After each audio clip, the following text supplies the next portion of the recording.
Shalom Bapak Ibu yang diberkati Tuhan, kita jumpa kembali dalam FF Osaka Firman Wongso Fellowship, obrolan santai keluarga Allah. Kita akan mulai pertemuan kita malam hari ini. Kita akan belajar firman Tuhan yang akan dibawakan oleh hambanya Pastor Roni Worang.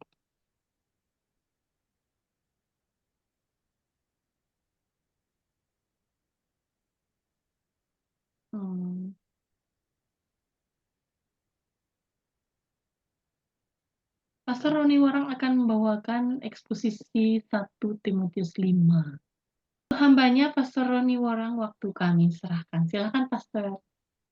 Baik, saya diberikan kesempatan untuk memberikan eksegesi 1 Timotius pasal yang kelima, dan setelah saya mengkaji ayat-ayat yang ada di dalamnya, maka saya melihat bahwa mungkin tema yang tepat untuk eksegesis 1 Timotius pasal 5 ini adalah menggembalakan dengan kasih. Menggembalakan dengan kasih. Nah, saya coba mengutip bukan rangkuman sih sebenarnya, garis besar yang dibuat oleh Irvin Jensen, pakar perjanjian baru, tentang garis besar daripada surat Timotius. Nah, sebenarnya rekan yang membawakan 1 Timotius 1 ini yang sebenarnya punya tugas, tetapi karena ada bagian yang harus saya jelaskan, maka saya mengambil dari Irvin Jensen.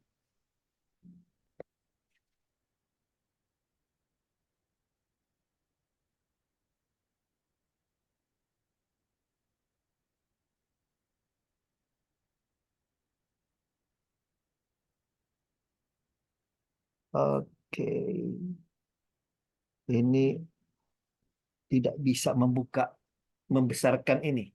Saya tidak bisa membesarkan gambar ya. Mudah-mudahan sudah bisa nampak bagi teman-teman semua. Jadi intinya Irvin Jensen melihat 1 Timotius dari pasal 1 sampai dengan pasal 5 itu dapat dilukiskan seperti sebuah bangunan. Jadi ada tembok, juga ada fondasi. Kalau teman-teman masih bisa lihat, ada fondasinya, atau tidak terambil ya, tidak terkopi waktu saya mencoba mengkopinya. Oke, tidak masalah lah. Tapi ada juga penutupnya atau atapnya. Itulah bangunan daripada surat 1 Timotius yang kita boleh lihat, kita boleh pelajari. Nah, Irvin Jensen membagi hanya dalam 2 bagian besar, yaitu Christ to, sorry, Bisa dibesarkan pakai slideshow. ya tertutup. Kalau saya mau besarkan ini stop share screen nanti. Oke. Iya, tertutup dengan ini, dengan Zoom. Atau saya coba pindahkan dulu ya. Oke, boleh ternyata. Nah, bisa terlihat jelas, besar? Besar. Oke. Nah, jadi surat Timotius itu oleh Irvin Jensen dibagi dalam 2 bagian besar.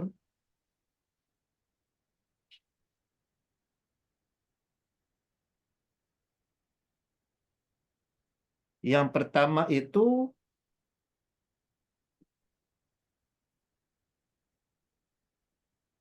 hal-hal yang harus dibayar oleh Timotius, atau perintah bagi Timotius maksud saya. Lalu yang kedua ada instruction atau instruksi, petunjuk-petunjuk bagi Timotius. Itu 2 bagian besar. Di mana untuk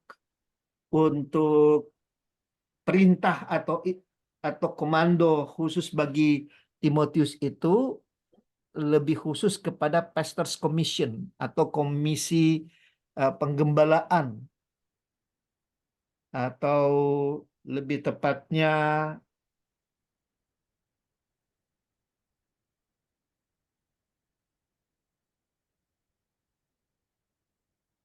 ya eh, ya komisi ya, atau bagian-bagian yang khusus untuk penggembalaan.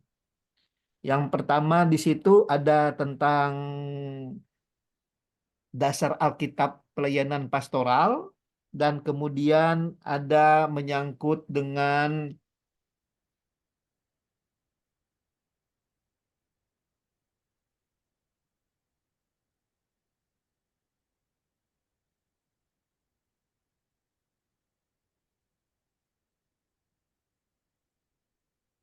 eh, apa namanya, hal-hal yang perlu diperangi oleh seorang gembala.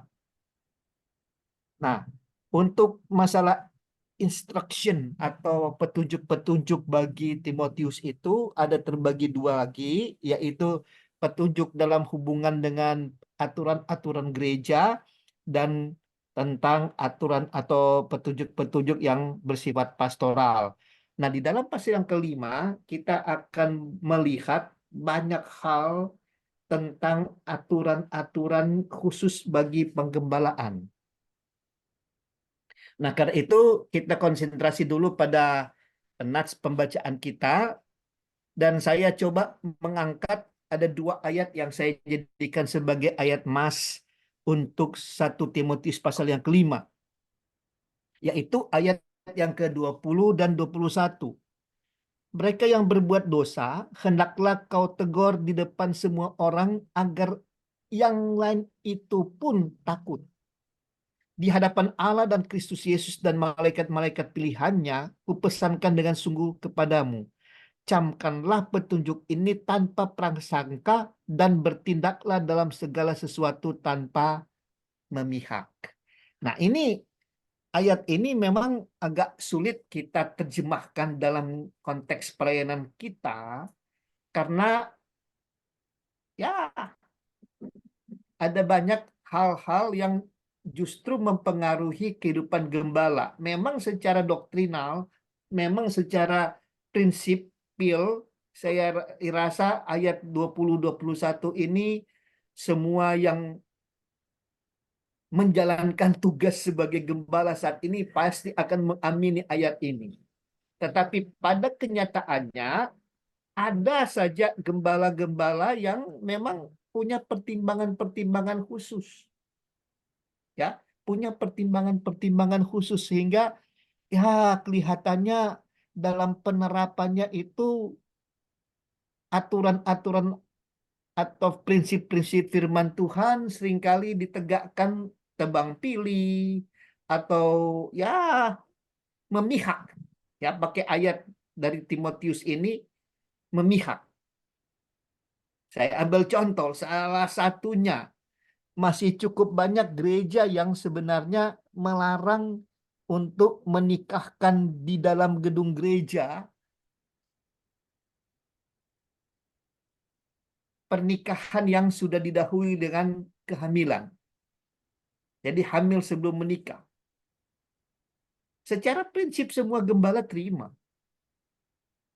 Tetapi di dalam kenyataannya, karena ada pertimbangan-pertimbangan khusus,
Oke, minta maaf, saya rupanya gangguan jaringan.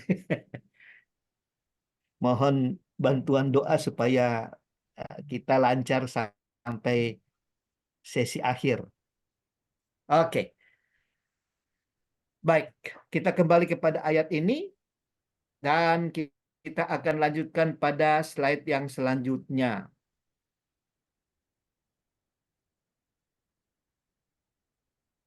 Kita akan lihat secara khusus pada malam hari ini beberapa pedoman praktis bagaimana kita bisa menggembalakan dengan kasih.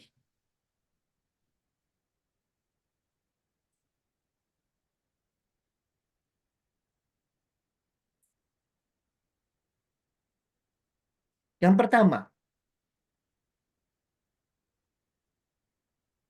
mari kita perhatikan ayat 1 dari pembacaan kita. Pada ayat pertama, di sana dikatakan,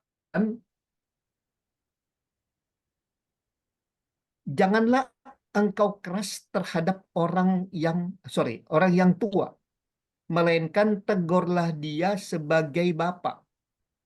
Tegurlah orang-orang muda sebagai saudaramu, perempuan-perempuan tua sebagai ibu, dan perempuan-perempuan muda sebagai adikmu dengan penuh kemurnian. Nah, mari kita perhatikan. Ternyata di sini Paulus mengajarkan kepada Timotius untuk hal yang pertama, menggembalakan dengan kasih. Nah, di dalam hal ini, kata janganlah engkau keras, terutama keras di sini, itu dalam ayat 1, itu kalau kita lihat di dalam bahasa aslinya dipakai kata epipleses, yang berarti sebenarnya secara harfiah melontarkan pukulan. Ya, atau kalau kita mau terjemahkan, janganlah engkau memukul. Tetapi ya bisa juga berarti metafora. Kalau diartikan secara metafora, maka epipleses itu mencaci. Gitu, ya, mencaci. Jadi jangan berlaku keras, janganlah engkau keras. Itu sebenarnya berarti jangan engkau memukul. Siapa yang dipukul di sini? Orang yang tua. Orang yang tua. Tetapi bukan cuma mereka, bukan cuma orang tua, tetapi termasuk juga laki-laki muda. Nah, sementara itu ada kata tegurlah orang-orang muda. Kata tegurlah itu dari kata parakalei, menasehati. Jadi untuk orang-orang tua, ya, maka dinasehatilah kalau mereka ada melakukan kesalahan, dinasehatilah sebagai seorang bapak. Untuk laki-laki muda, dinasehatilah secara saudara. Sementara kalau untuk perempuan tua, kita nasihati secara atau kita nasihati karena kita memandang ibu kita. Untuk perempuan muda, ya kita pandang atau kita nasihati sebagai adik kita. Nah, ini pendekatan-pendekatan yang perlu dilakukan oleh seorang gembala, khususnya Timotius pada waktu itu. Karena surat ini dituliskan untuk Timotius sebagai gembala yang ada di jemaat Efesus. Nah, itu prinsip umum yang atau pedoman umum penggembalaan, menggembalakan dengan kasih yang pertama. Tegur dengan kasih, bukan dengan keras, bukan dengan ya, karena seringkali termasuk saya juga sih mengakui kadang-kadang saya khotbahnya itu dan memang beberapa kali juga ditegur oleh gembala senior kami, Dikatakan Pastor Warren, tolong khotbah itu jangan keras-keras.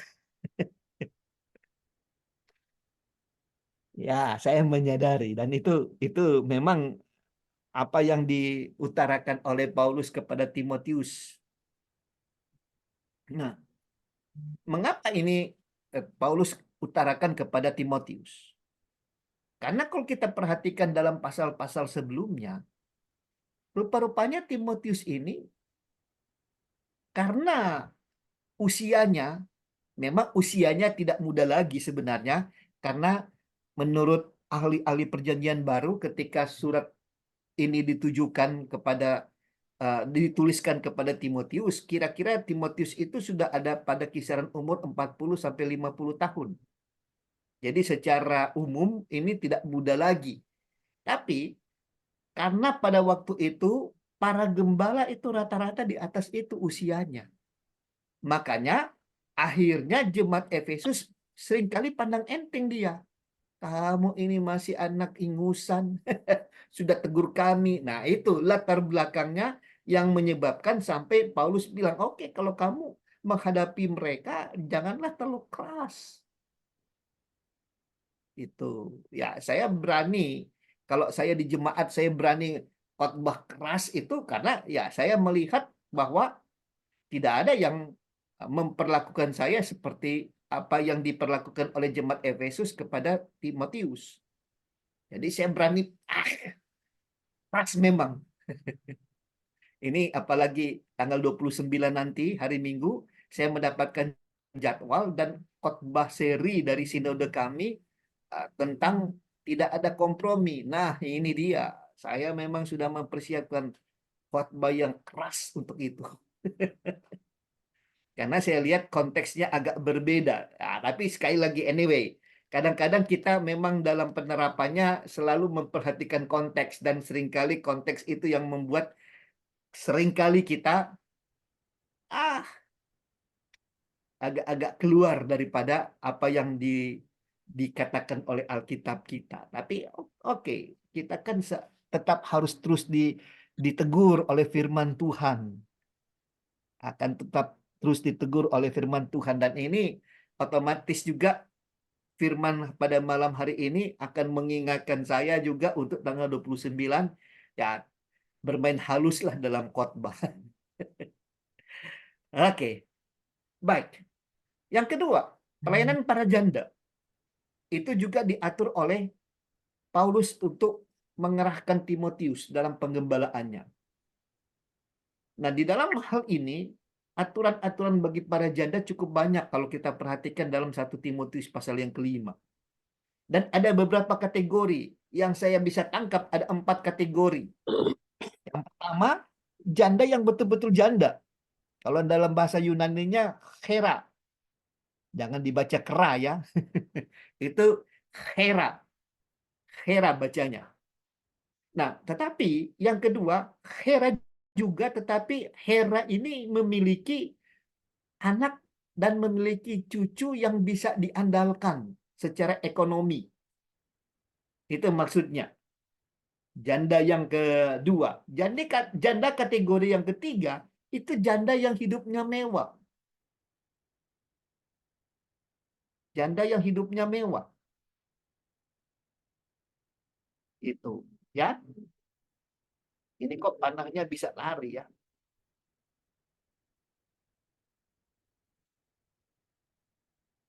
Ini kok panahnya bisa lari.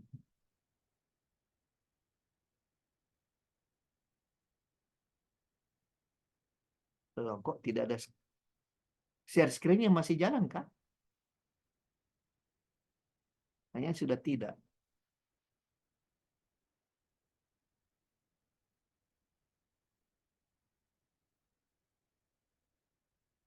Oke.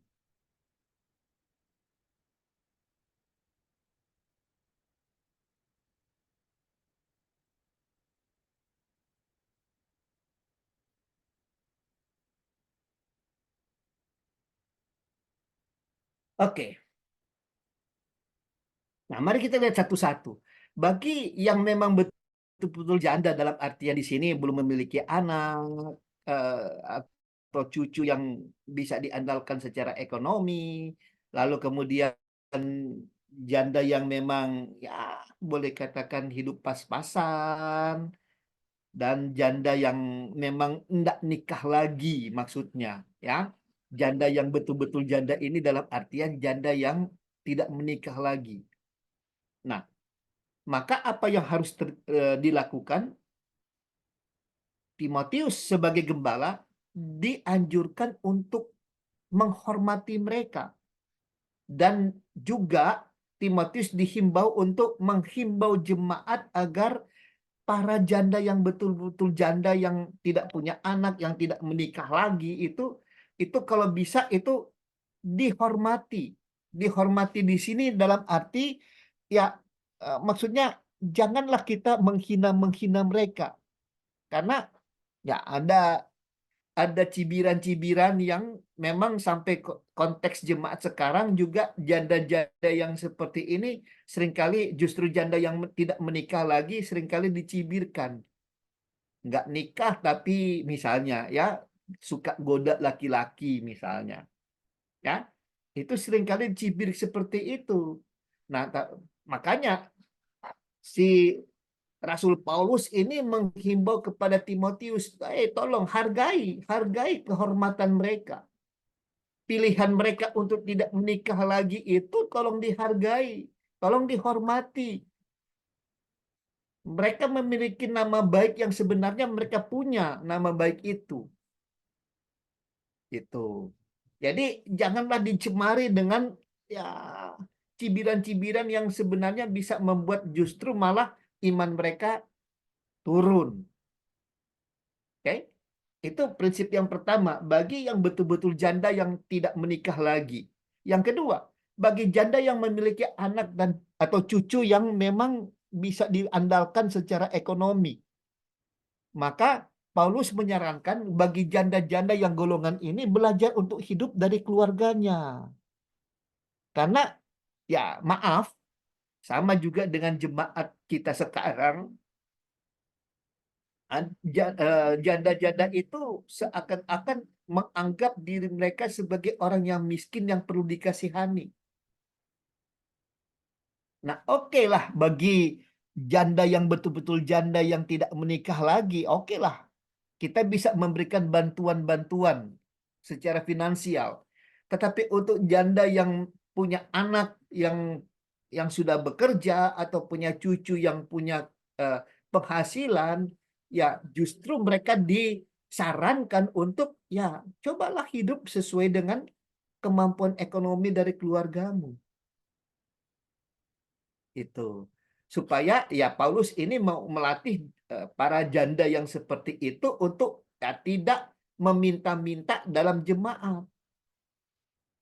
Mereka boleh hidup dewasa secara iman bahwa Tuhan sudah mempercukupi kebutuhan ekonomi mereka, kebutuhan dia secara ekonomi melalui keluarganya sendiri, melalui anak-anaknya atau melalui cucu-cucunya.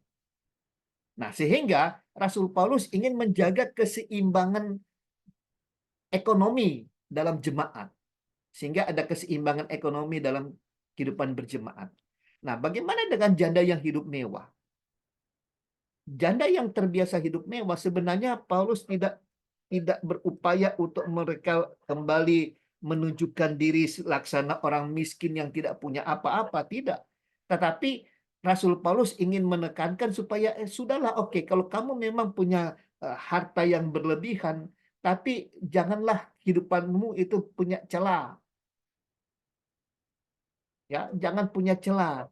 Jangan dengan kekayaanmu itu engkau main dengan laki-laki sembarangan, ya. Karena kalau kita perhatikan itu ada di pasal berapa itu ya? Sebentar, saya perhatikan dulu.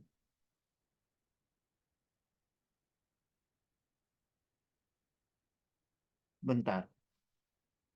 Oke, di dalam pasal 4 ayat yang ke-7, tetapi jauhilah tahyul dan dongeng nenek-nenek tua. Di sini sebenarnya karena apa? Karena latar belakang konteks daripada masyarakat yang ada di Efesus itu di mana inilah sebenarnya pekerjaan daripada dewi-dewi Artemis. Sorry, bukan dewi-dewi, imam-imam Artemis yang rata-rata perempuan. Mereka punya cara dalam hal menyembah Dewi Artemis itu dengan cara malah melacurkan diri. Dan supaya tradisi itu tetap terpelihara di kota Efesus, maka mereka sering menceritakan cara main mereka, cara melayani laki-laki mereka itu kepada perempuan-perempuan muda. Nah, di sini rupa-rupanya janda-janda yang sudah bertobat tetapi punya kebiasaan hidup mewah, rupa-rupanya seringkali mengadopsi gaya hidup daripada imam-imam dari kuil Artemis ini. Mereka suka ya sewa laki-laki, ya konteksnya seperti itu, atau bahkan mungkin kekayaan mereka itu dihambur-hamburkan dengan pesta pora, sehingga kehidupan mereka tidak ada bedanya dengan masyarakat atau perempuan-perempuan atau para janda yang ada di kota Efesus. Nah, Rasul Paulus menjaga jangan sampai ini terjadi. Makanya untuk janda-janda yang kaya yang sudah bertobat, tolong hidupmu tertib, jaga hidupmu. Nah, sementara untuk janda muda yang menikah lagi, maka ya kalau boleh jangan kasih daftar lah. Jangan didaftarkan. Tapi tolong perhatikan, itu bukan berarti Paulus langsung mengajak Timotius untuk mengusir mereka dari jemaat. Tidak. Tetapi diberikan pelayanan khusus untuk para janda yang seperti itu. Ya, di sini dikatakan tolaklah ayat 11, tolaklah pendaftaran janda-janda yang lebih muda. Karena apabila mereka sekali digairahkan oleh keberadaan oleh keberahian yang menceraikan mereka dari Kristus, mereka itu ingin kawin. Ya, jadi kenapa ditolak? Karena alasannya seperti ini. Alasan konteks di jemaat Efesus seperti itu. Sehingga ayat yang ke-12, dan dengan memungkiri kesetiaan mereka yang semula kepadanya, mereka mendatangkan hukuman atas dirinya. Jadi kenapa mereka ditolak? Karena ya inilah, mereka kawin dengan cara rupanya yang tidak bagus. Nah, untuk janda-janda yang seperti ini, Paulus katakan kalau boleh tolaklah mereka.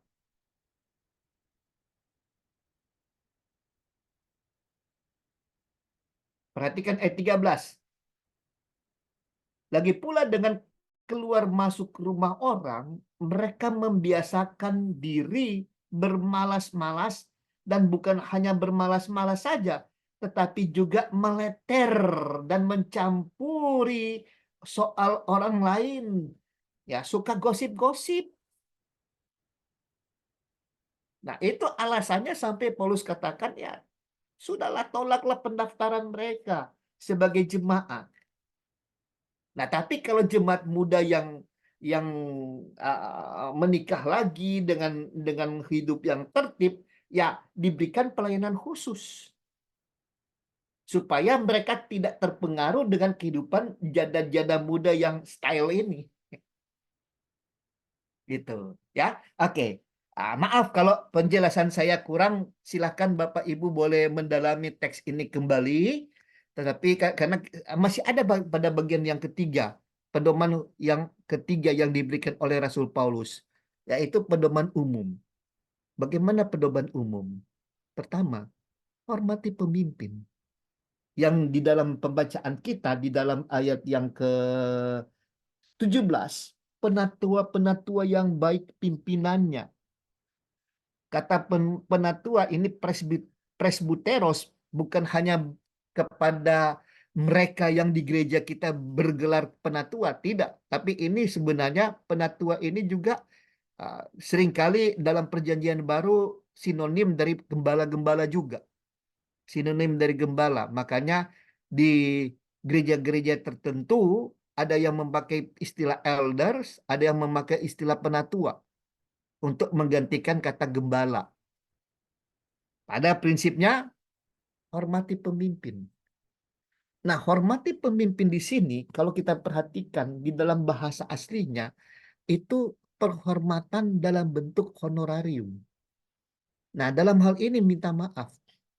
Masih cukup banyak gereja yang, ya saya minta maaf ya, saya pernah bahkan di gereja saya yang membuat saya juga ditegur oleh gembala senior saya karena saya berani mengatakan bahwa pelanggar pelanggar undang-undang ketenagakerjaan terbanyak di Indonesia itu sangat disayangkan itu dari gereja.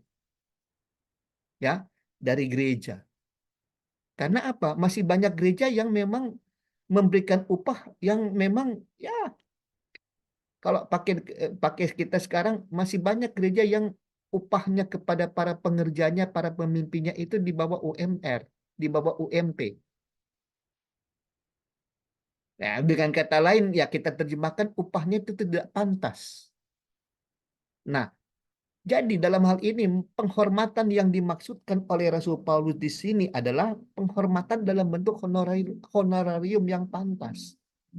Dikatakan di sini penatua-penatua yang baik pimpinannya patut dihormati 2 kali lipat.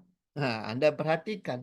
Jadi kalau mau diterjemahkan dalam konteks sekarang sebenarnya pemimpin-pemimpin gereja yang baik itu dihormati dengan honorarium 2 kali dari UMP.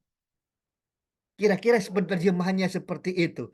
Tetapi sekali lagi, kadang-kadang memang ini sulit diterapkan dalam gereja karena masing-masing gereja juga punya aturan masing-masing. Baik itu ADART-nya, baik itu kepada budaya gerejanya, gitu ya. Untuk di gereja kami, gereja IFJF sih sebenarnya kalau untuk di tingkat sinode itu ada standar gaji, tetapi kalau sudah ke gereja lokal itu biasanya dikembalikan kepada income gereja.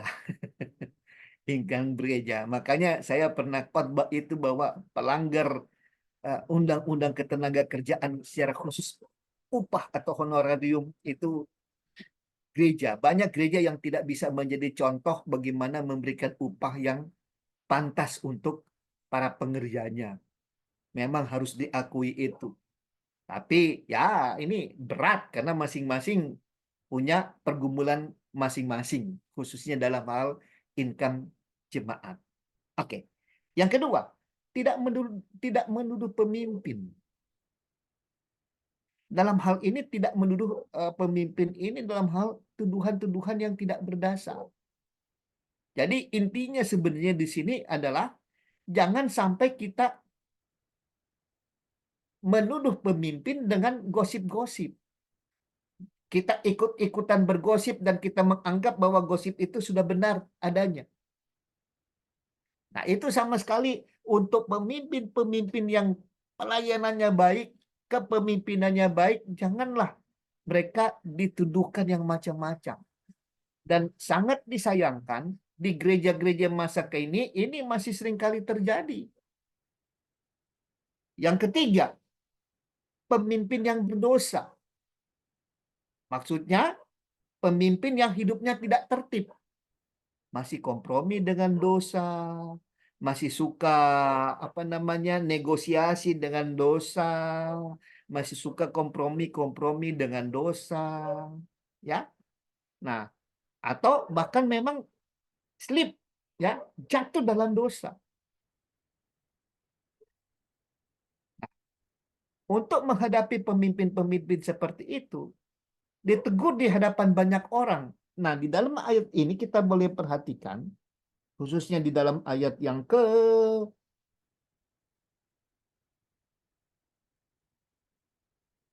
20, ya, dalam ayat yang ke-20, di sana dikatakan mereka yang berbuat dosa, mereka di sini tuh para pemimpin ya, para presbuteros itu ya, itu hendaklah kau tegur di depan semua orang agar Yang lain itu pun takut. Ditegur di hadapan banyak orang. Dinasehati di hadapan banyak orang. Sehingga orang lain itu, maksudnya begini, ada di sini ada unsur pembelajar. Jadi kalau kita menegur di depan banyak orang, khususnya di depan jemaat, memang betul pemimpin itu bisa malu. Tetapi akibatnya adalah jemaat yang masih suka bermain-main dengan dosa, itu akan, pemimpin kita aja ditegur. Berarti kita juga suatu saat kalau ketahuan juga akan ditegur. Gitu. Ya. Karena seringkali kita menemukan kenapa jemaat tidak takut berbuat dosa. Wong, kita punya pemimpin saja kok. Ya, kita punya pemimpin saja kok seperti itu. Ya, saya minta maaf karena beberapa bulan yang lalu ada satu berita yang menghebohkan. Ya, puji Tuhan itu eh, mungkin bukan terjadi di gereja Anda, tetapi tidak menutup kemungkinan. Tapi karena ini masalahnya ini terjadi pada satu paroki di mana ada pastornya yang memang ternyata akhirnya selingkuh dengan jemaat dan ketahuan oleh suami daripada jemaat tersebut. Nah, saya tidak malu untuk mengangkat ini kembali karena apa? Karena ternyata oleh pihak gereja Katolik yang bersangkutan itu langsung diberikan tindakan tegas. Nah, seperti itu yang dimaksudkan oleh Rasul Paulus. Ya, seperti itu. Jadi tindakan dari gereja Katolik yang ada di Kupang dengan menindak tegas seorang pastor parokinya itu yang ketahuan bersinah, ketahuan selingkuh dengan jemaatnya sendiri. Nah, itu sebenarnya yang dimaksudkan oleh Rasul Paulus. Ditegur, diberikan sanksi. Bukan mentang-mentang dia itu punya jabatan di gereja, jadi terkesan seakan-akan dia dilindungi. Nah, inilah yang menyebabkan jemaat banyak yang kemudian, saya masa si pemimpin A bisa seperti itu, masa saya nggak bisa? Apa bedanya? Itu. Ya, dan kalau teman-teman mau lebih mengeksplor lagi, lebih mau menggali prinsip-prinsip penggembalaan di dalam 1 Timotius 5, teman-teman akan bisa menemukan memang, wah, prinsip penggembalaan ini ternyata kaya. Dan memang kalau kita mau kembali kepada prinsip yang kita terapkan di gereja kita, jujur, karena gereja kita punya banyak pertimbangan secara khusus dari segi konteks, dari segi uh, uh, uh, ya latar belakang budaya mungkin atau dari segi apa. Nah, akhirnya membuat kita akhirnya merasa, ya sudahlah, kita kita ada kebijaksanaan sedikit lah gitu. Rata-rata seperti itu dalam penerapan gereja kita sekarang. Tapi saya ingin, yuk kita kembali kepada apa yang diajarkan oleh Paulus kepada Timotius secara khusus, karena memang kalau kita perhatikan surat Timotius ini adalah bagian daripada surat-surat pastoral dari Rasul Paulus. Dalam hal ini, bagaimana Paulus membina murid-muridnya yang kebetulan menjadi gembala di jemaat mula-mula, itu bisa menjalankan tugas penggembalaan mereka dengan baik. Memang kalau kita perhatikan ada banyak prinsip juga dalam surat-surat penggembalaan yang banyak dilatar belakangi oleh konteks dan budaya jemaat yang bersangkutan. Nah, itu sebabnya sampai beberapa gereja juga memberikan beberapa pengecualian sehingga oke lah.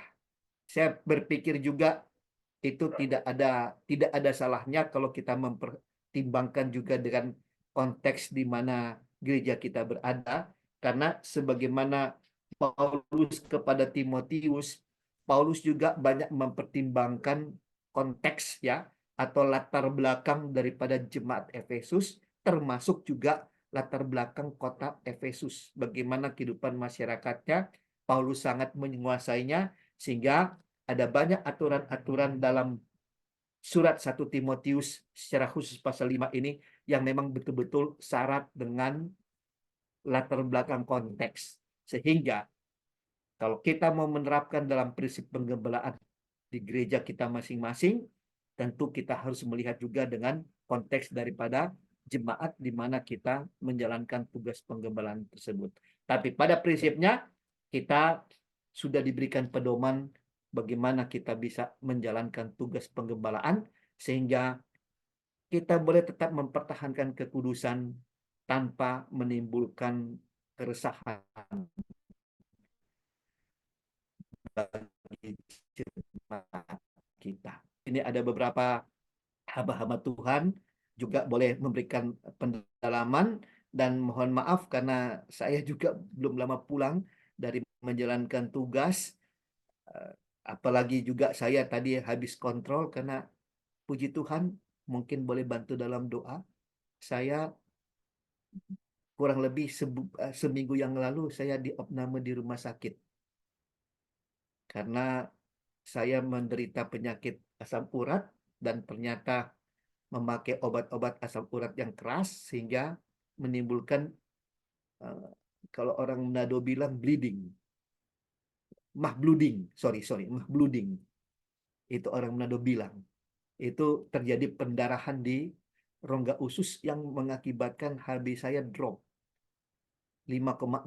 Sudah masuk 2 kantong dan pekan depan itu akan dites lagi HB saya. Kalau belum naik berarti harus transfusi lagi 1 kantong. Puji Tuhan sudah bisa jalan dan transfusi bisa terjadi di saat-saat rawat jalan. Tapi saya lagi berdoa dan saya lagi berusaha dengan banyak makanan yang bervitamin saya konsumsi supaya HB saya naik secara alamiah sehingga ya iman saya untuk menolak dalam nama Tuhan Yesus tidak lagi perlu ada transfusi darah untuk untuk kantong yang ketiga, itu Tuhan bisa kehendaki. Mohon bantuan doa dan sekaligus juga saya sebentar mohon pamit karena saya belum makan malam dan harus mempertahankan supaya HB saya bisa tetap naik. Jadi mohon maaf, saya tidak bisa menunggu sampai diskusi. Tuhan Yesus memberkati, mari kita akan berdoa. Tuhan, kami bersyukur untuk waktu kami boleh belajar beberapa prinsip dalam penggembalaannya Tuhan. Dan kami mau ya Tuhan untuk kami tetap menggembalakan jemaat yang Tuhan percayakan bagi kami dengan prinsip-prinsip penggembalaan yang Tuhan sendiri atur. Kami sudah belajar dari prinsip pelajaran yang diberikan oleh Rasul Paulus kepada muridnya Timotius ya Bapa. Kami mohon Roh Kudus akan menerjemahkan hal ini lebih jauh ke dalam konteks pelayanan kami masing-masing sehingga kami boleh menerapkannya untuk hormat puji bagi nama Tuhan sendiri. Di dalam nama Tuhan Yesus Kristus, kami sudah berdoa dan kami siap menyambut kebenaran firman ini. Kami terima kebenaran firman ini dengan penuh sukacita. Haleluya. Amin. Amin. Terima kasih. Saya serahkan kembali kepada Ibu Ayu. Thank you, Tuhan Yesus memberkati.